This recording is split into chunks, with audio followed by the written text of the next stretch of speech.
Hello નમસ્કાર વિદ્યાર્થી મિત્રો, સ્વાગત છે તમારું એજ્યુકેશન ઓફ આગળ યુટ્યુબ ચેનલમાં. આપણે તમારી સમક્ષ લઈને આવ્યા છીએ ધોરણ 9 સામાજિક વિજ્ઞાન વિષયની બ્લુપ્રિન્ટ વર્ષ 2025, જે તમને વાર્ષિક પરીક્ષા માટે ખૂબ જ ઉપયોગી રહેશે. તો આ વિડીયો અંત સુધી જોવા નમ્ર વિનંતી, જેમાં તમને બધા જ વિષયની જાણકારી મળી જશે. કઈ રીતે પેપર લખવું તે પણ બધું તમને ખબર પડી જશે. તો શરૂ કરીએ આપણે આ વિડીયો. ધોરણ 9 વર્ષ 2025 સામાજિક વિજ્ઞાન વાર્ષિક પરીક્ષા માટેનું પ્રશ્નપત્રનું પરિરૂપ એટલે કે બ્લુપ્રિન્ટ.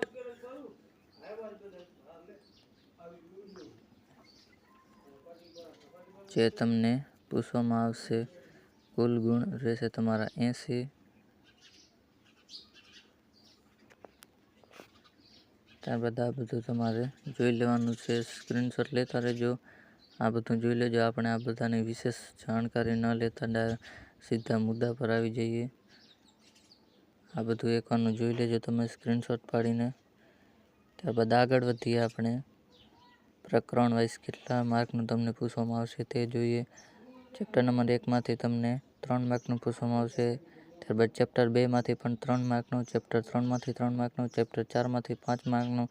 જે ચેપ્ટર 4માંથી 5 માર્કનું છે તેથી તે કરી લેવું ખાસ જરૂરી છે. ચેપ્ટર 5માંથી તમને 4 માર્કનું પૂછવામાં આવશે. ચેપ્ટર 6માંથી 4નું, ચેપ્ટર 7માંથી પણ તમને 5 માર્કનું પૂછવામાં આવશે. તેથી આ ચેપ્ટર કરવું પણ જરૂરી છે. ત્યારબાદ ચેપ્ટર નંબર 8માંથી 3 માર્કનું, ચેપ્ટર 9માંથી 4 માર્કનું, ચેપ્ટર નંબર 10માંથી 4 માર્કનું. ત્યારબાદ આગળ વધીએ આપણે.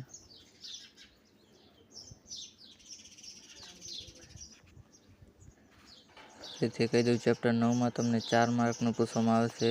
ચેપ્ટર 10માં 4 માર્કનું, 11માં પણ 4 માર્કનું અને જનરલ વિકલ્પ સાથે તમને બાજુમાં આપવામાં આવે છે. જેમાં 11મા ચેપ્ટરમાંથી તમને 7 માર્કનું પૂછવામાં આવશે જનરલ વિકલ્પ સાથે, એટલે કે અથવા સાથે. આ બધું તમારે જોઈ લેવું જરૂરી છે. આપણે ટોટલ 80 માર્કનું પૂછવામાં આવશે આ બધું, અને ચેપ્ટર તમારા 22 રહેશે. 22 ચેપ્ટરમાંથી 80 માર્કનું પૂછવામાં આવશે. હવે આપણે આગળ વધીએ.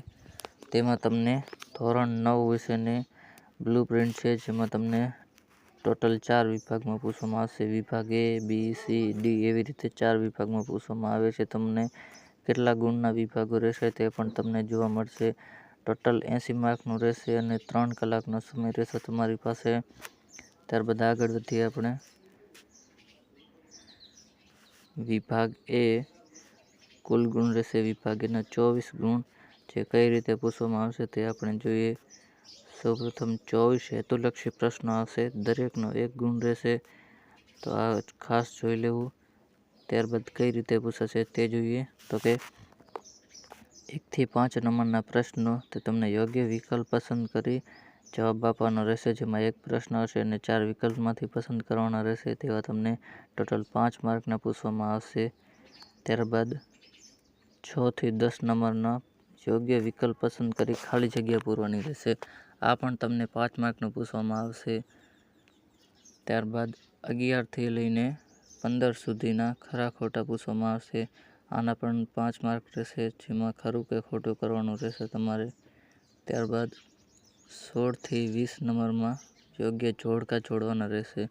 આના પણ 5 માર્ક રહેશે, જેમાં તમને સામે પ્રશ્ન આપ્યા હશે તેના જોડકા જોડવાના રહેશે. ત્યારબાદ 21 થી 24 નંબરમાં એક વાક્યમાં જવાબ આપવાના રહેશે તમારે. આ પણ તમને 4 માર્કનું પૂછવામાં આવશે. આ રીતે તમારા કુલ 24 માર્ક થશે વિભાગ A ના. ત્યારબાદ આગળ વધીએ વિભાગ B તરફ. વિભાગ B તમને 18 માર્કનું પૂછવામાં આવશે. વિભાગ B કયા પ્રશ્નો? તો કે 25 થી 37 નંબરના પ્રશ્નો તમને આમાં જોવા મળશે. તેમાં કુલ 13 પ્રશ્નો હશે. ટોટલ 13 પ્રશ્નોમાંથી તમારે 9 પ્રશ્નોના જવાબ લખવાના રહેશે. દરેકના 2 ગુણ રહેશે. 13માંથી 9 લખવાના રહેશે. આ ખાસ જોઈ લેવું. દરેક વિષય, દરેક માર્કના 2 ગુણ, દરેક પ્રશ્નના 2 ગુણ રહેશે. કઈ રીતે પૂછવામાં આવશે તે આપણે જોઈ લઈએ.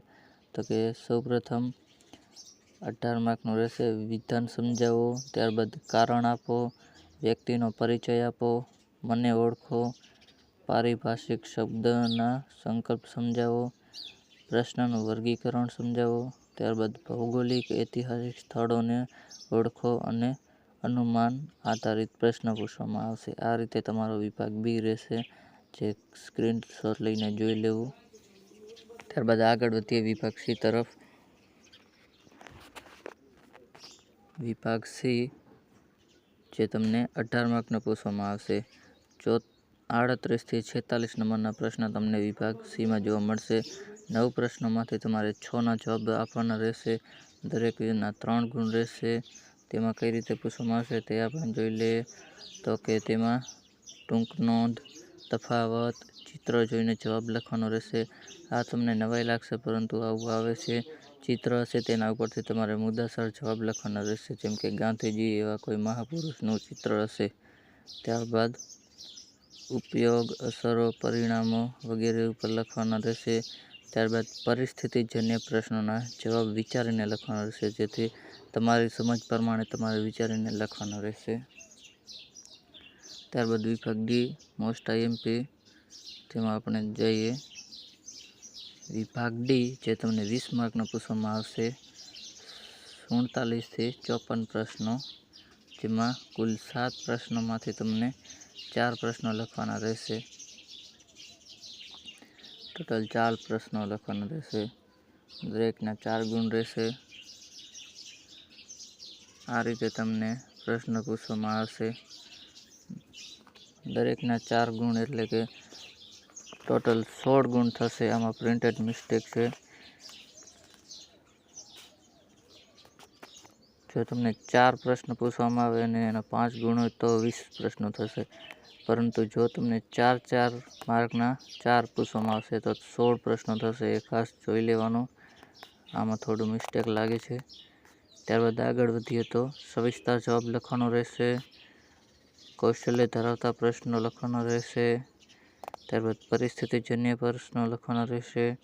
અને પ્રશ્ન નંબર 54, જે તમારે ભારતના રેખાંકિત નકશામાં 4 સ્થળો યોગ્ય જગ્યાએ દર્શાવવાના રહેશે.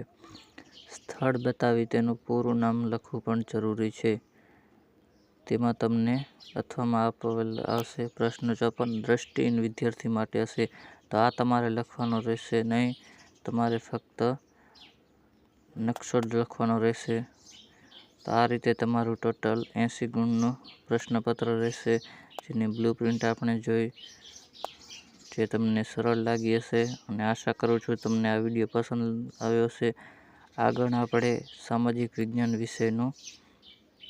વિશેની માહિતી બધા જ બ્લુપ્રિન્ટ મૂકીશું, જેમાં તમને કોમેન્ટ કરી દેજો. અને આપણે આ વિષયનું પેપર પણ મૂકવાના છીએ, તે પણ જોઈ લેવા માટે સબસ્ક્રાઈબ કરી રાખો, જેથી તમને પેપર સૌપ્રથમ જોવા મળી રહે. અને આગળ હવે કયા વિષયની બ્લુપ્રિન્ટ જોશે તે કોમેન્ટ કરવું જરૂરી છે.